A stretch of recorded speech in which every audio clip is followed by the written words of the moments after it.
miongoni mwa mambo ya muhimu na ni jambo la kimsimu linapatikana ndani ya Dhulhijja, tena katika kumi lake la mwanzo. Wanasema ulama annahu yatimu fiha ar-ruknu al-khamis min arkani al-islam, ni kwamba hakika mambo yalivyo inatimia ndani ya haya masiku 10 ya Dhulhijja nguzo ya 5 katika nguzo za Uislamu. Ala wa hiya faridhatul hajj, si nyingine nguzo hiyo ni faradhi ya hajj, nguzo ya hija. Ibada hii tukufu, ibada ya lazima katika Uislamu, bali nafasi yake ni nguzo. Ibada hii ni muhimili wa dini, inapatikana ndani ya mwezi wa Dhulhijja na inaanzia katika masiku ya 10 la mwanzo. Yaumu tarwiya ni siku ya 8 ya Dhulhijja, tarehe 8 ya Dhulhijja. Haji rasmiyan inaanza hapo. Kwa hivyo ndani ya mwezi wa Dhulhijja, hususan kwenye 10 lake la mwanzo, ndiko ibada takatifu ya hija inapoanza. Ayuha nnas ibadallah, wama adraka mal hajj, hija ni nini? Barakallahu fik. Waislamu wanafahamu hajj ni faradhi ya Uislamu, bali Mtume sallallahu alaihi wa alihi wasallam kazungumza maneno mazito sana kuhusiana na ibada ya hajj, ambapo kila Muislamu mwenye akili timamu na mwenye hofu kwa Allah na kwamba yeye ataelekea kwa Mola wake hawezi kuifanyia mzaha ibada ya hajj muda wa kuwa ana uwezo huo, wala hawezi kuichelewesha ibada ya hajj akafanya jambo la baadaye kwenye maisha yake wakati uwezo anao hivi sasa.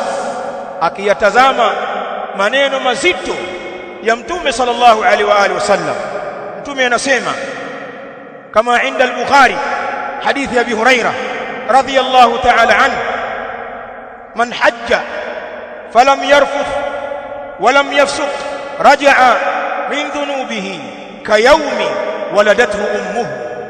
Hadithi hii anasema Mtume sallallahu alaihi wa alihi wasallam, yoyote atakayefanya haji, atakayetekeleza ibada ya hija, falam yarfuth, kisha asifanye uchafu wa kumuingilia mkewe, uchafu wa zinaa akiwa ni muhrim, na uchafu mwingine wa kimaneno na kivitendo kama kutukana, kusengenya, kusema uongo, kugombana na mfano wa hayo yote. Hayo ni katika arrafath.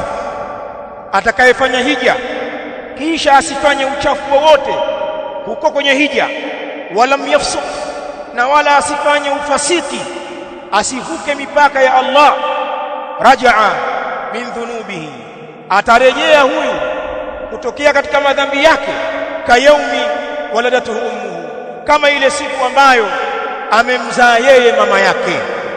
Atarudi bila ya madhambi kwa sababu ya haji. Atakuwa ni kama mtoto mdogo aliyezaliwa. Mtoto akizaliwa hana dhambi alilokuwa nalo. Basi haya ni makarama ambayo yametajwa kwa alhaj walhaja.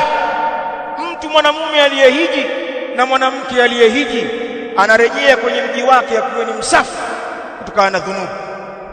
Lakini pia inda al-Bukhari, hadithi ya Abi Huraira vile vile, Mtume sallallahu alaihi wa alihi wasallam akakazia akisema, alhajjul mabrur laysa lahu jazaa'un illa aljanna.